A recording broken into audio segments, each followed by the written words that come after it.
I now give the floor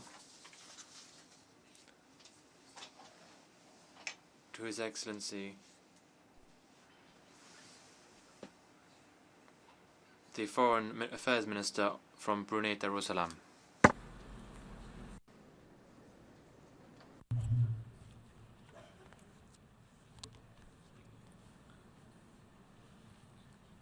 Bismillahirrahmanirrahim. Assalamualaikum warahmatullahi wabarakatuh. May the peace, mercy, and blessings of God be upon you. Mr. Secretary General, Your Excellencies, ladies and gentlemen,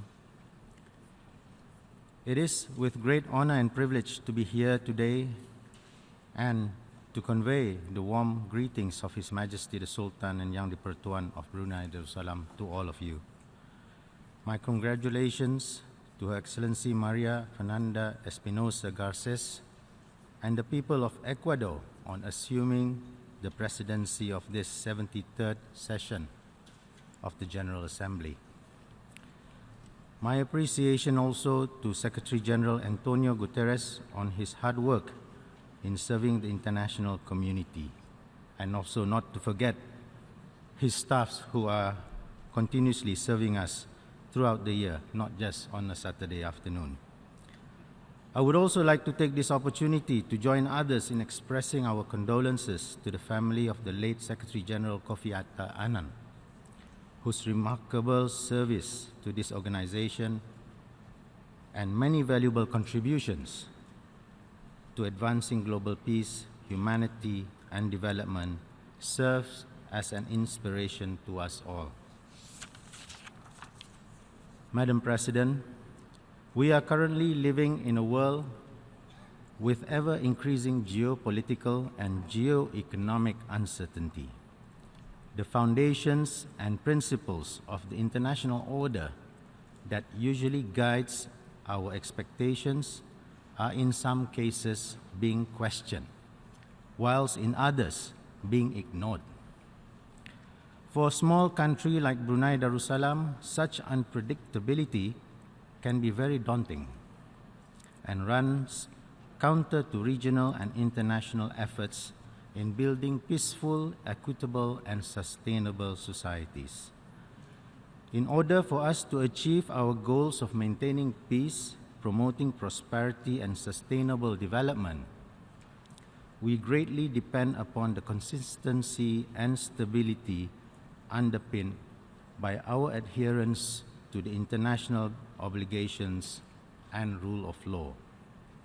It is crucial that we all commit to an effective multilateralism that addresses global challenges ranging from conflict prevention, economic uncertainty, to environmental degradation.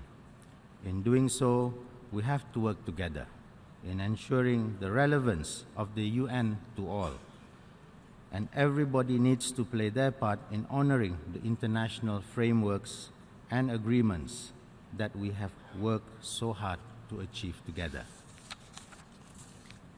One such agreement is the 2030 Agenda for Sustainable Development, which helps to realize our vision of improving people's lives without leaving anyone behind. We are fully committed to attaining the goals under the agenda, which we hope will safeguard the welfare of our citizens for generations to come.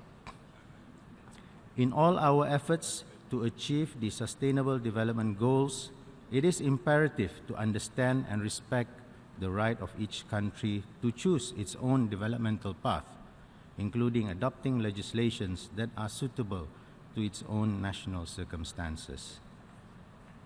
Madam President, a challenge for many developing countries in pursuing sustained economic development is in addressing the uneven growth prospect amid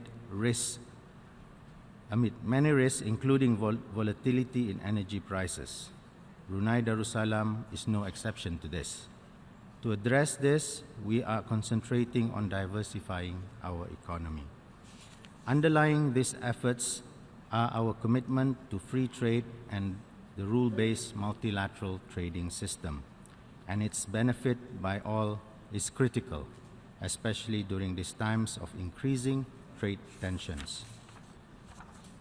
Our stand on this is evident through our participation in various platforms such as the WTO and ASEAN that supports effort to facilitate trade and investment. Our involvement in various bilateral and multilateral free trade agreements is also testament to this. Such agreements provide us with greater certainty in market access and strengthen trade links with our partners within and outside of our region. They are particularly beneficial to small developing countries because they also spur other forms of cooperation, including human resources development and technical assistance.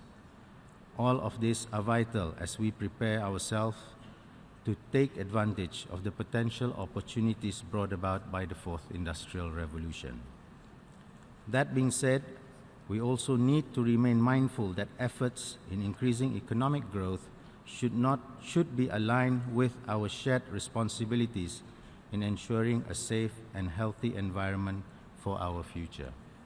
As climate change poses a clear and serious threat to humankind, the Paris Agreement remains our greatest hope in addressing this global challenge together. Madam President, our progress in meeting the economic and environmental goals under the 2030 Agenda is determined by our ability to maintain durable peace and stability. The work of the United Nations in preventive diplomacy, mediation, and peacekeeping are key to the prevention and resolution of conflicts and violence. In this regard, we appreciate the Secretary General's effort in strengthening peacekeeping operations through his Action for Peacekeeping initiative. This will enhance the global support for peacekeeping missions with the view to contributing towards sustainable peace. We truly value the selfless work and sacrifice that our peacekeepers make in securing a better world. Therefore, we are also pleased to join others in endorsing the Declaration of Shared Commitment on UN peacekeeping operations. This underscores our collective investment in the success and performance of our peacekeepers.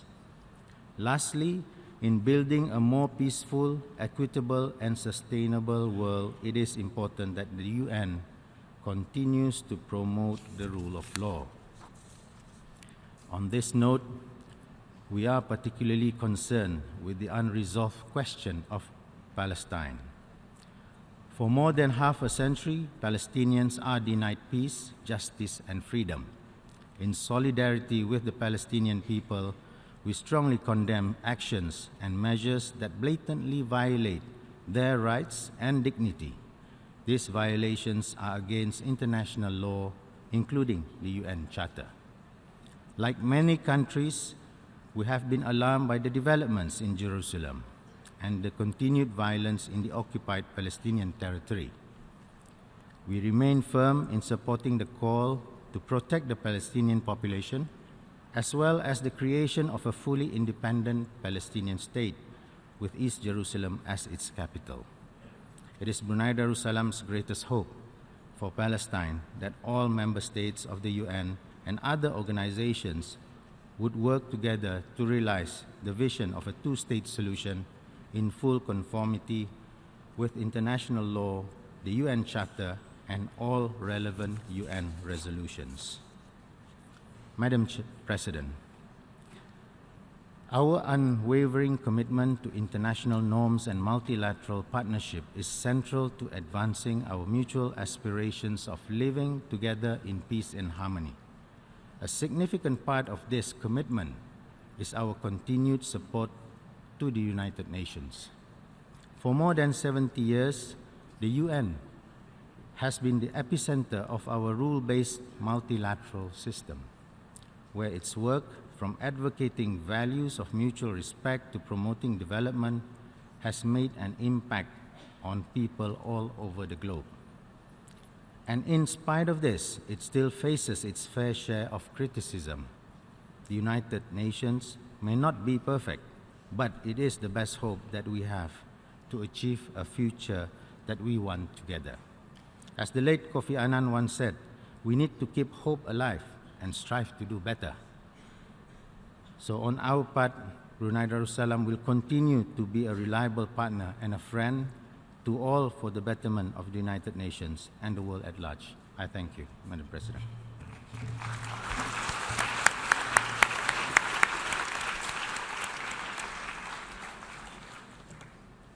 Je remercie le ministre. I thank the Minister for Foreign Affairs and Trade of Brunei Darussalam for his statement. And I now give the floor to His Excellency Mr. Makhdum Shah Mahmud Hussain Qureshi, Minister for Foreign Affairs of Pakistan.